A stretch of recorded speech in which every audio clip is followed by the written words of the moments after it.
사도행전 19장 남은 부분을 보겠습니다. 21절로부터 41절 끝절까지. 본문이 좀 깁니다만 다 함께 보겠습니다. 신약성경 221면 사도행전 19장 21절로 41절 끝절까지 찾으신 대로 다 함께 봉독합니다. 이 일이 있은 후에 바울이 마게도냐와 아가야를 거쳐 예루살렘에 가기로 작정하여 이르되 내가 거기 갔다가 후에 로마도 보아야 하리라 하고 자기를 돕는 사람 중에 디모데와 에라스도 두 사람을 마게도냐로 보내고 자기는 아시아에 얼마 동안 더 있으니라. 그때쯤 되어 이 도로 말미암아 적지 않은 소동이 있었으니 즉 데메드리오라 하는 어떤 은장색이 은으로 아데미의 신상 모형을 만들어 직공들에게 적지 않은 벌이를 하게 하더니 그가 그 직공들과 그러한 영업하는 자들을 모아 이르되 여러분도 알거니와 우리의 풍족한 생활이 이 생업에 있는데 이 바울이 에베소뿐 아니라 거의 전 아시아를 통하여 수많은 사람을 권유하여 말하되 사람의 손으로 만든 것들은 신이 아니라 하니 이는 그대들도 보고 들은 것이라. 우리의 이 영업이 천하여질 위험이 있을 뿐 아니라 큰 여신 아데미의 신전도 무시당하게 되고 온 아시아와 천하가 의하는 그의 위엄도 떨어질까 하노라 하더라. 그들이 이 말을 듣고 분노가 가득하여 외쳐 이르되 크다 에베소 사람의 아데미여 하니 온 시내가 요란하여 바울과 같이 다니는 마게도냐 사람 가이오와 아리스다고를 붙들어 일제히 연극장으로 달려 들어가는지라. 바울이 백성 가운데로 들어가고자 하나 제자들이 말리고 또 아시아 관리 중에 바울의 친구된 어떤 이들이 그에게 통지하여 연극장에 들어가지 말라 권하더라. 사람들이 외쳐 어떤 이는 이런 말을 어떤 이는 저런 말을 하니 모인 무리가 분란하여 태반이나 어찌하여 모였는지 알지 못하더라.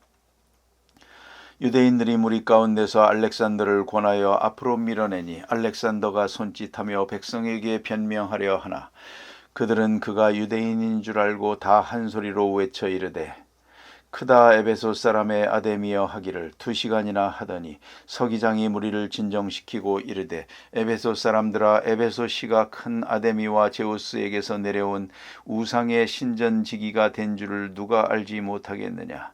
이 일이 그렇지 않다 할 수 없으니 너희가 가만히 있어서 무엇이든지 경솔히 아니하여라 하리라. 신전의 물건을 도둑질하지도 아니하였고 우리 여신을 비방하지도 아니한 이 사람들을 너희가 붙잡아 왔으니 만일 데메드리오와 그와 함께 있는 직공들이 누구에게 고발할 것이 있으면 재판날도 있고 총독들도 있으니 피차 고소할 것이요 만일 그 외에 무엇을 원하면 정식으로 민회에서 결정할지라. 오늘 아무 까닭도 없는 이 일에 우리가 소요 사건으로 책망받을 위험이 있고 우리는 이 불법 집회에 관하여 보고할 자료가 없다 하고 이에 그 모임을 흩어지게 하니라. 아멘.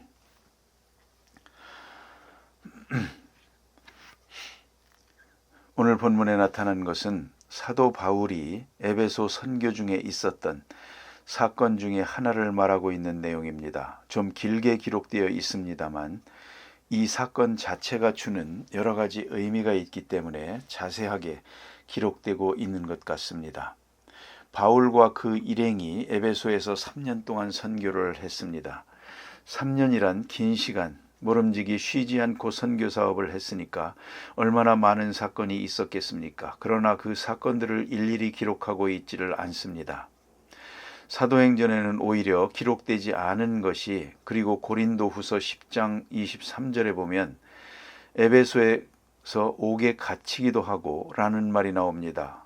에베소에서 옥에 갇혔다 그리고 많은 매를 맞았다 하는 기록이 고린도서에 있습니다. 3년 동안 전도하는 가운데 많은 핍박과 고난이 그러한 사건들이 반복적으로 있었던 것 같습니다. 그러나 그 사건들이 대개 다 비슷한 일이고 같은 내용이기 때문에 그것을 일일이 기록하지 않은 것 같습니다. 그리고 오늘 본문에 나타난 사건은 에베소를 떠나기 직전에 있은 일입니다. 3년 동안이나 복음을 전하고 에베소를 지금 떠나려고 떠나서 로마로 가려고 하는 이런 선교 사역 말기에 있어진 사건 하나를 여기에서 대표적으로 기록하고 있습니다. 바울의 소원은 언젠가는 꼭 로마로 가겠다 하는 생각인 것 같습니다. 그래서 2차로 여행을 여기서 마치고 이제는 예루살렘으로 갔다가 예루살렘에서 다시 기회가 열리면 로마로 가려고 하는 그런 계획을 세우고 있습니다. 왜 그가 예루살렘으로 가려고 했는지 그것에 대해서는 다시 우리가 다음 시간에 공부하게 되겠습니다. 그리고 언젠가는 꼭 로마로 가겠다. 왜냐하면 로마는 당시 세계의 중심 도시였기 때문입니다. 여기서 복음을 전하고 로마를 그리스도화하게 될 때에 이 선교사역은 온 로마 판도 온 세계로 전해질 수 있는 기회가 되기 때문에 로마는 선교 사역의 입장에서 대단히 중요한 곳입니다. 그래서 바울은 꼭 로마로 가야겠다 그런 생각을 가지고 있는데 그러나 로마서에 있는 말씀대로 무리하지를 않았습니다. 주의 뜻이면 가리라. 주께서 열어주실 은혜를 자연스럽게 구하고 있습니다. 뭐 지금처럼 철의 장막이 있는 것도 아니고 배 타고 가면 가는 겁니다. 하지만 그거 아닙니다. 모든 여건이 어떻게 전개되는가 하는 것을 살피면서 이렇게 순리적으로 하나님이 인도하시는 대로 로마로 가려고 합니다. 아마도 바울은 편하게 길이 열려서 가기를 원했겠지요. 그러나 이제 뒤에 공부하게 됩니다만 바울은 로마로 편안하게 가지를 못합니다. 죄수의 몸으로 많은 죄수들과 함께 로마로 호송됩니다. 로마로 가긴 갑니다. 그런데 그 가는 시간과 방법은 바울이 생각했던 게 아닙니다. 그래서 그는 분명하게 말합니다. 빌립보 1장에서 말합니다. 나의 당한 일이 복음의 진보가 된 것을 너희가 알기를 바란다. 나의 당한 일이. 이렇게 하는 말은 많은 의미를 가졌습니다. 나는 평안하게 직행해서 로마로 오기를 바랬지만은 그러나 예루살렘에 가서 체포돼서 2년 동안이나 가이사랴 빌립보에서 감옥에서 고생을 하고 재판도 없이 갖은 수모와 어려움을 당하고 그 다음에 상소해서 죄수의 몸으로 죄수들과 함께 배를 타고 로마로 갑니다. 가자마자 물론 로마 감옥에 갇히게 됩니다. 이런 일들이 왜 있어야 하는지 시간적으로도 3년이라는 시간이 손해요. 그냥 펑크나는 겁니다. 그런가 하면 자유의 몸으로 가야 복음을 전하지 돌로 된 감옥에 처박히면 쇠사슬이 묶여 있으면 그러면 어떻게 복음을 전하겠습니까? 하나님의 큰 역사가 무너지는 것도 같고 손해나는 것도 같은데 말입니다. 나의 당한 일, 일련의 모든 사건들이 결코 복음 사역이 저해되지 않고 진보가 됐다. 선교사에게 더 훌륭하게 더 온전하게 이루어지게 됐다. 그것을 너희가 알기를 바란다 하는 그런 의미심장한 말씀을 합니다. 자, 오늘 본문에 보는 대로 다시 이제 에베소에서 별로 의미도 없는 것 같은 소란이 이루어집니다. 19장 20절에서 우리가 본 대로 이와 같이 주의 말씀이 힘이 있어 흥왕하여 세력을 얻으니라. 흥왕하여 세력을 얻으니라. 이렇게 복음이 힘차게 전해질 때 거기에 핍박이 있었습니다. 왜냐하면 복음이 전해진다고 할 때에 반드시 이 일로 인해서 손해보는 사람이 있기 때문입니다. 핍박이 있는 이유는 크게 봐서 두 가지입니다. 하나는 생명력이요, 또 하나는 절대성입니다. 복음의 절대성을 주장하니까 복음 외에 다른 모든 가치를 부정하게 되거든요. 자, 생각해 보십시오. 여기 우상 섬기는 사람들도 있고 기독교인이 있는데 기독교인이 신앙을 상대적으로 가져서 이것도 좋고 저것도 좋습니다. 그런데 기독교가 조금 더 좋습니다. 이렇게 전했다고 합시다. 그럼 핍박이 있을 일이 없죠. 그러나 절대성 원칙, 오직 예수, 주 예수를 믿으라. 그리하면 구원을 얻으리라. 오직 예수, 그 외에는 다 아니요. 그러니까 우상 숭배가 정죄되는 시간이죠. 부정하는 것이 되는 겁니다. 그러니까 내가 믿는 신앙만 바른 신앙입니다 하는 순간에 다른 사람이 믿는 것은 다 틀렸다는 말이 돼버리죠. 그런 거로 핍박이 없을 수가 없습니다. 또 한 가지는 생명력입니다. 신비로운 하나님이 함께 하셔서 이루어지는 신비로운 역사가 있을 때 인간의 것들은 다 그 부끄러운 것들이 노출되고 맙니다. 자, 보세요. 예수께서 부활하셨죠. 부활의 복음을 전하고 생명 있는 복음을 전할 때 사람들이 만들어 놓은 우상, 아무리 귀하기로서니 저게 무슨 의미가 있겠습니까? 사람의 손으로 만든 것, 아무리 굉장해도 사람의 손으로 만든 거요. 그건 가치가 없는 것이죠. 그런 거로 살아계신 하나님, 부활하신 그리스도의 생명력을 전하는 순간 인간적인 교리나 인간적인 우상이나 인간들이 만들어 놓은 철학 같은 것은 다 그 가치가 무너지고 마는 겁니다. 그런 거로 핍박이 있는 것입니다. 오늘도 적당하게 사는 분들, 신학적 용어로 말하면 다원 종교적인 말이죠. 이것도 좋고 저것도 좋고 이렇게 살면 핍박이 없습니다. 기독교는 유독히 많은 핍박을 받았습니다. 2000년 역사에 당연히 그러해야 합니다. 그것이 바로 절대적 신앙을 가졌다는 뜻이죠. 또 하나는 생명력이 있다는 것을 의미하는 것이죠. 자꾸 넓어지는 거죠. 점점 확장되어 가는 것이죠. 그러니까 우상 섬기는 사람들이 보니까 저렇게 기독교가 흥왕해지면 마지막에 우리 우상 섬기는 일은 다 없어지고 말 거다. 아주 소실되고 말 거다. 그런 걱정을 하게 되는 겁니다. 그래서 문제가 있는 것이죠. 생명력이 있는 곳에 꼭 핍박이 있습니다. 그 핍박을 당연하게 여겨야 합니다. 예수께서 십자가를 졌는데 예수 믿는 사람들이 어떻게 핍박 없이 살려고 하겠습니까? 핍박이 없다면 something wrong. 뭔가 내가 잘못하고 있는 겁니다. 내게 절대적 신앙이 없고 또 한 가지는 생명력이 없음을 의미하는 것입니다. 맥 빠진 교인 건드리는 사람 없습니다. 그냥 둬도 다 없어질 사람들이요.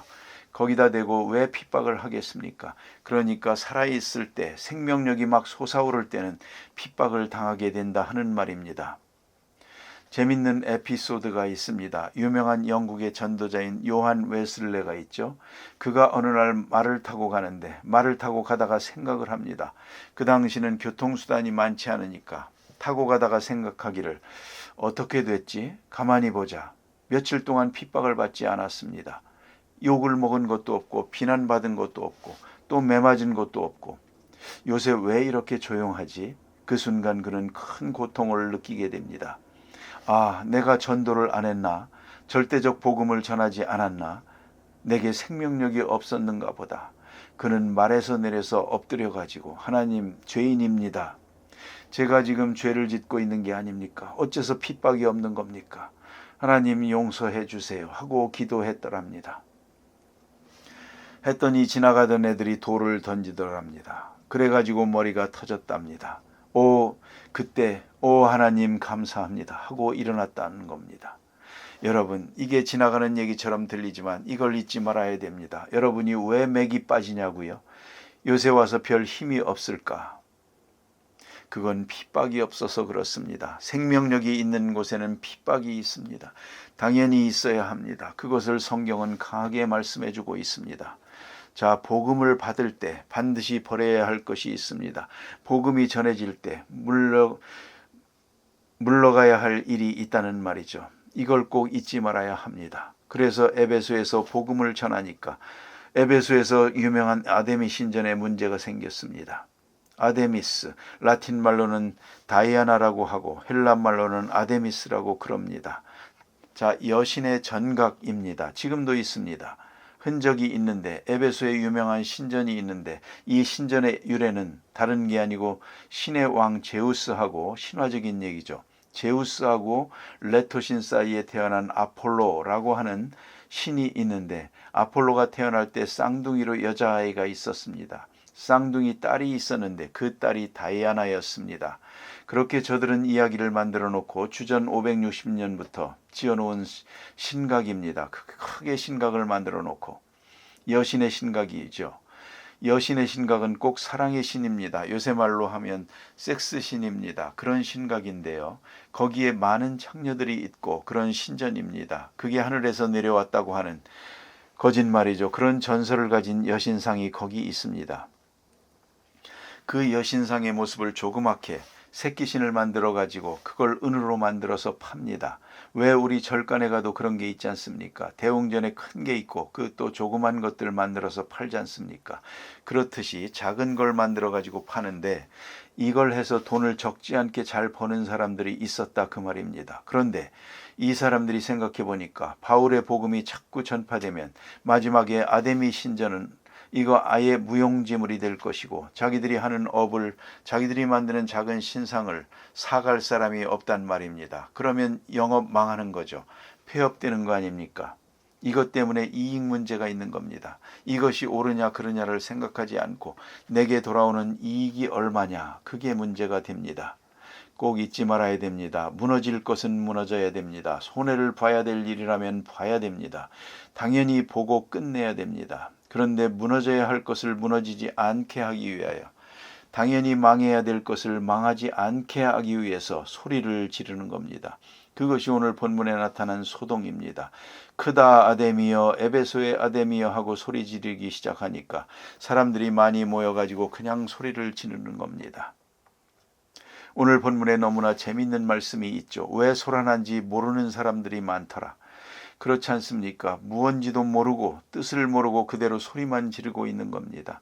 태반이나 어찌하여 모였는지 알지 못하더라. 사람들이 군중심리에 이렇게 휘말려 들어가게 된 것이죠. 뜻도 모르고 이유도 모르고 그렇게 소리를 지르면서, 그러나 이 물결치듯 모이는 이 무리는 큰 힘이 있습니다. 그래서 이 모인 곳에 바울은 들어가지 말라 권하는 그런 내용도 있습니다. 잘못 들어갔다가는 찢겨 죽으니까요. 그런 이야기가 본문에 있습니다. 이렇게 뜻을 모르고 무슨 일이 있는지 모르고 떠들고 의미도 생각하지 않고 그저 소란만 떠는 그런 일들이 많이 있습니다. 여러분 깊이 생각해 보십시오. 손에 봐야 될 것은 봐야 됩니다. 무너져야 될 일이라면 무너뜨리고 끝내야 됩니다.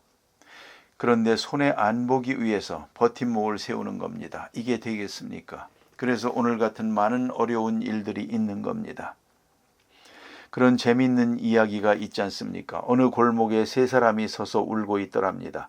엉엉 울더랍니다. 그래서 지나가는 사람이 왜 우느냐고 물으니까 그 세 사람의 우는 이유가 전부 다르더랍니다. 어떤 어머니가 아들이 군대 나가 있는데 군대 나간 아들로부터 편지가 왔습니다. 이 편지를 가지고 글을 모르니까 거리에 그래서 지나가는 청년을 하나 붙들고 청년 이 편지 좀 읽어주시오. 그러니까 편지를 딱 들고는 울더랍니다. 그러니까 어머니는 아마 그 내용이 좀 어려운가 보다. 그러고 서서 울었죠. 둘이 우는데 세 번째 사람은 지나가다 보니까 두 사람이 우는 걸 보고 여기 우는 곳인가 보다 하고 울었답니다. 그런데 내용은 어머니는 편지 내용이 좀 슬픈 이야기가 있나 보다 하고 울었고 그 청년은 부모님이 그렇게 권하는데도 불구하고 공부 안 하고 돌아다녀서 자기도 글을 읽을 줄을 모릅니다. 그래서 글을 읽을 줄 모르는 게 비참해서 그게 회개하느라고 울었고 세 번째 사람은 우는 것인 줄 알고 울었고 그래서 세 사람이 다 서서 울었다고 하는 얘기가 있습니다. 오늘 여기 본문에 아데미 신을 위한다고 하면서 왜 모였는지도 모릅니다. 태반이나 모릅니다. 그러나 소리는 지릅니다. 그러나 그 뿌리를 살펴보면 어디에 있습니까? 저 뿌리는 이유 있습니다. 무너져야 될 것은 무너집니다. 아데미 신전은 무너져야 됩니다. 아데미 신전으로부터 이를 얻고 있는 은장색, 이 사람들 바꿔야죠. 그런데 당연히 손해봐야 할 시간에 손해를 안 보려고 그럽니다. 걷어치워야 되겠는데 무너지는 인격, 무너지는 명예, 그거 다시 세워야 됩니다. 이걸 그대로 버텨보려고 하는 순간 점점 더 큰 어려움에 빠집니다. 깊은 수렁에 빠지게 됩니다. 또 한 가지 깊이 생각할 것은 참 신앙에는 반드시 핍박이 있습니다. 핍박이 없음을 이상하게 생각해야 합니다. 핍박과 함께 생명력이 있는 신앙, 절대적 믿음을 가지고 나가게 될 때 핍박이 있고 또 핍박을 통해서 역동적인 힘을 얻습니다. 그래서 더 용기 있게, 더 담대하게 복음을 전할 수가 있습니다. 이러한 과정을 통해서 선교의 역사는 오늘도 이루어지고 있는 것입니다. 다 같이 기도하십시다.